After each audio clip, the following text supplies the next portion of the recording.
আজকে যে আমরা নাটক দেখলাম, পার্লামেন্টে একটা রুলস অফ প্রসিজিওর আছে, মানা হয়নি।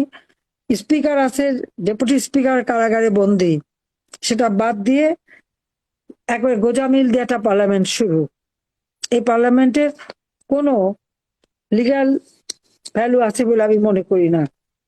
অবৈধ ক্ষমতা দখলকারী, অবৈধভাবে সরকার, একটা প্রহসনের নির্বাচন, তারই মধ্যে দিয়ে একটা পার্লামেন্ট যেটা হচ্ছে ওই খুনি আর যুদ্ধাপরাধী, এবং সেই পার্লামেন্টের লিডারকে 21শে আগস্ট গ্রেনেড হামলায় আইবি রহমানের হত্যাকারী, সাজাপ্রাপ্ত আসামি, দুর্নীতি করতে যেয়ে আমেরিকার এফবিআই এর কাছে ধরা পড়া, এবং এফবিআই এসে সাক্ষী দিয়ে সেই সাক্ষীতে যে সাজাপ্রাপ্ত সেই আসামি। মানে আমি কি বলবো আর।